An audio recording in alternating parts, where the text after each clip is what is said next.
person, Nick Fuentes, to lecture people about performative cruelty? Why? Are you accusing me of being cruel? Is that what that is? Yeah. How am I cruel? You're cruel about black people. You're cruel about women. I mean, you're cruel about a lot of people, and you're very performative. Okay. I don't think I'm performative. If anything, everyone else is performative. I'm authentic. You know, whatever you want to say about me, it's real. It's from the gut. But yes, I do think it's performative. And what I mean by that is, you know, when they're doing the deportations, they know the deportations are not where the base wants them to be. They deported, the figures are disputed, but from my data, it's 300,000 in the year, which is not a massive deportation. They know the base is unhappy with that. So what do? The deportations that they are carrying out, they do a big spectacle and they arrest everybody and they film it and they put a hype at it. And there's a meanness in there. They played that song.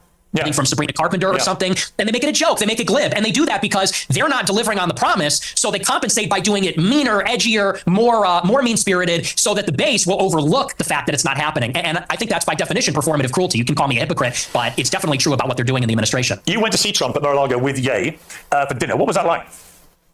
It was very interesting. They're my two heroes. Ye is my hero. Trump is my hero. Even though he's very disappointing, I still have a personal hero of mine. And he's a remarkable person. It was a great conversation. We got along pretty well. He liked me. I liked him. It was a love fest. I mean, he got attacked afterwards for supping with the white supremacist devil. I mean, do you accept you are a white supremacist? No, absolutely not. You don't think white people are superior to black people? No, I'm a Christian, so I believe everybody is equal before God. Including women? Yes. So you give women equal rights, then? No.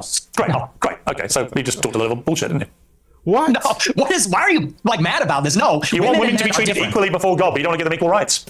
Yeah, because women and men are different. Do you believe there are two genders? It's your view. Do you think there's two genders? I do think there are two genders, yes. Okay, and so you mean there's distinction. There are two distinct genders. I think we should all have the same rights. Well, if they're meaningfully distinct, biologically distinct, and they have different social and biological roles, I think it would follow that we would treat them a little bit differently in the law. Do you think the Catholic Church's teachings reflect that? I do. Yeah, there's no female priests. Always guys that are like in Piers' shoes that are like the social justice for women. It's always the guys that put on the white cape that look like Piers Morgan. You ever notice that? Make a lot of money, not too well articulative with women, but the money compensates for that problem, which is not a good thing to have. You should actually want to know how to talk to women, because then you don't want to get left like a fool like Piers Morgan. I just noticed that coming from Piers Morgan. Have you ever seen that? Do you think that the Catholic Church thinks all women should be deprived of the vote? Yes. Yeah, I think so. No, they don't. I think they do, yeah. Sure. You think the Catholic Church position is women shouldn't be allowed to vote? I think so, yeah, but I'm not positive. No, it's bullshit. Oh, it should be. It should be. So if you were Pope, that's what you do. You could be Pope because you're celibate. That's true. And I'm also from Chicago, like the Pope. But look, I mean, women, it says in the Bible that women have no authority over men, and they can't teach men, and that's why there's no female priests. There's a lot of things in the Bible. I mean, do you take every word of the Bible as sacrosanct? That's crazy. Well, yeah, it's inspired scripture. That's all of it is now. All of it is sacrosanct. A theological debate. Well, it is Catholic doctrine that women should not lead and teach. I mean, you're not interacting with what I'm saying. Why can't women be priests? They should be. Okay, well, you're not Catholic. That's not a Catholic position. I am a Catholic. Many things I disagree with the Catholic Church. That's crazy. Well, that kind of is contrary, because the whole basis of being Catholic is accepting. Yes, it's accepting the authority of the pontiff. You can be a member of a religion and disagree with parts of that religion. Perfectly reasonable. That's crazy. You could be. Well, yeah. I mean, you could say you're extremist. That's true. If you're extremist, you can't. Obviously, you never deviate. That's just not rigorous. You never deviate if you're an extremist. But even the Constitution's been amended. Was it 27 times? We were talking about this sacrosanct document. It's been amended 27 times. Yeah. Oh my. This is not rigorous intellectually. This is very. This is tabloid fact. Theology. Okay. But it's fine. Where were we? We're talking about Trump. And somehow we got into you're white knighting for women's rights. Well, I think women should have the same rights as you and I. You don't. That's fine. Put on the pink hat, bro. Put on the pink hat. We're waiting. What's the pink hat for? For the march, for the women's march. Are we going to see you at the women's march, protesting for women's rights and all that? I think women should have equal rights to men. Period. You carry tampons in case your female friends get a period or something? Like, it's crazy. I'd have no problem giving a female friend a tampon, would you? I don't suppose you've ever seen a tampon, have you? Gross. Absolutely not. You think tampons are gross? Yeah, they're really? Period blood. Yeah, it's kind of gross. Wow. Are you into that? You like that? You got a lot of tampons? I don't think you've ever seen it, have you?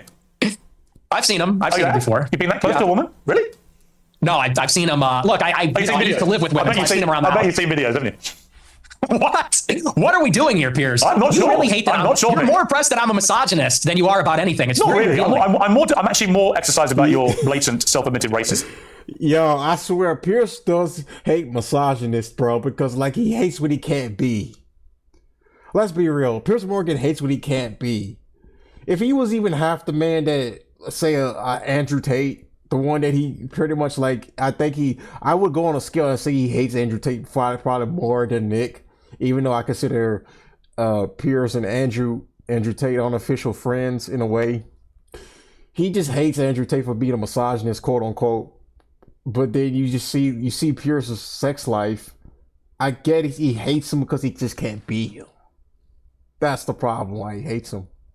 Not because he hates him because it's Andrew Tate. No, he hates him because he can't be him. That's funny. And I'm about anything. But the misogyny runs a close second. Let me ask you about Tucker Carlson, because you had a long sit down with Tucker Carlson, in which he was, oddly, I like Tucker, we got on well, I was with him last week in London, but he gave me a harder time than he gives you. And then afterwards, he was more critical. And then you said this about Tucker. He's a handler. He handles people. That's what he does. He's a fucking liar and a handler. He goes around telling people, I don't know anything. I don't know. Oh, I know nothing. I don't even have a phone. I am just a clueless tourist. I just traveled to all these countries and, I don't trust him. And I don't care, maybe that alienates me from people in the conservative movement. I don't care. I'm not going to be a part of it. I'm not going to be a party to whatever that is. Whatever that CIA bullshit is, I'm not going to be a part of it. So, now that I've heard enough from Tucker and I've heard enough from other people and I've seen enough, this guy's not who he says he is, not an ally. Stay the fuck away from me. You're weird, dude. You're weird. See, what would have been great is if you said that to him when you were sitting opposite him. Well, when I was sitting opposite him at the dinner and in the interview, he was nothing but nice. He was very nice to me and very cordial, and he didn't call me an anti-Semite, and he didn't even press me on it at all. And I thought he would, and I almost wanted him to. He was nothing but nice, and we had a great time. We had a really great dinner, really great interview, and I felt really good about it. And the next week on my show, I said, he really surprised me. He's great. And then every interview he's done since, all he does is call me an anti-Semite. He goes, well, I hate his anti-Semitism, and, I wonder why people like him. And so I just think that's two-faced. So after that experience, it kind of turned me off. I didn't like that, but he's going to do what he's going to do. He's still a nice guy, but I think he's two-faced. What about Candace Owens? You had a sit down with her. She called you out on a few of your more incendiary comments. You've been attacking her quite virulently recently. What's going on there? Well, it's me and her. We're so complicated. We're on and off. It's very passionate on both sides. I think there's this intense desire to be friends, but a frustration where we disagree with each other. There's a rivalry. But I thought we were going to have a friendly conversation, and then she kind of did the same thing. We're going to go on a show during the war with Iran. We're literally in the middle of a war. And she texted me the day before the United States bombed Fort O. And she said, would you like to come on my show? I said, absolutely. I said, is this going to be about Iran? She goes, I don't do setups. I said, yeah, let's do it. I come on the show, and then she's got this weird hostile demeanor. She's doing the clip thing. Then she puts it behind a paywall. It was ridiculous. So that really was not nice. And then I think this whole Charlie Kirk thing, I think she's gone insane. I think she's absolutely lost her mind. Yeah. So I feel sorry for her husband. What did you feel when Charlie Kirk was assassinated? Where were you when you heard about it? I was at my house, and a friend of mine who was actually at the event texted me. I said, Charlie got shot. I said, who? He said, Charlie Kirk. I said, oh my gosh, that's terrible. And honestly, it was devastating. I didn't like Charlie Kirk at all. And we had an intense rivalry, and he hated me. But honest to God, I was devastated. I was emotionally affected by it. I didn't even do a show that night because I was beside myself. So it was rough. I mean, it was hard to watch. When you say you were beside yourself, I mean, you hated him. I don't hate anybody. I didn't hate him, but I really didn't like him. I intensely disliked him. And he called you vermin, didn't he? He did. Yeah, he hated me also. But you were still beside yourself when you heard what happened to him. I was. I thought it was disgusting what was done to him, and it was tragic, and it was horrifying. Do you fear an attack like that on yourself if you up your own security because of this? Because your profile's got exponentially higher since what happened to Charlie Kirk. I have increased my security, and but something similar like that happened to me. Someone came to my house with a gun about a year ago, almost exactly, trying to kill me, and he was shot and killed in my alleyway. So I've had increased security for a while. It's a bad time out there, and I do believe it was a left-wing person that killed him. I think it was a left-wing person that tried to kill me. So yeah, I take it very seriously. Elon Musk said on his X platform that you're a Fed, that you're a paid-up hire of the government. Is that true? No.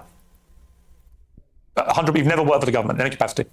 I've never talked to federal law enforcement. And actually, I've testified to that fact under oath when I was subpoenaed by the Congress. People leave that part out. But I got subpoenaed, I think, in January 2022, I think it was. And I was deposed by the subcommittee, the House Select Subcommittee on January 6th. And they asked me, did you speak with any federal law enforcement? And under oath, I said, no, I've never had contact with them. I've never turned over devices. So no, absolutely not. There's been footage that's come out again this week. This is you at the January the 6th riots. Let's take a look. We are taking the Capitol.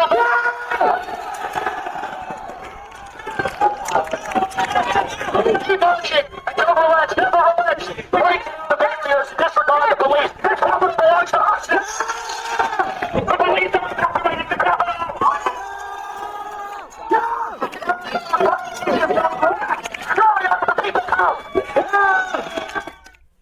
You're heard there shouting down your loud hailer, break down the barriers and disregard the police. The Capitol belongs to us now. What did you mean by that? I think it's pretty self-explanatory. The Capitol belongs to the people. Disregard the police. So you don't support law and order? No, I support law and order, but on that day, the police were brutal. The police killed somebody, Ashley Babbitt. And, you know, they were throwing people off of the rafters. They killed multiple people. So when disregarding the police is the first step to anarchy, isn't it? Well, I think the first step to anarchy is when the government rigs the election, which is what happened. That is when the government loses its legitimacy, and its enforcers, consequently, do also. Because that's exactly what happened in 2020.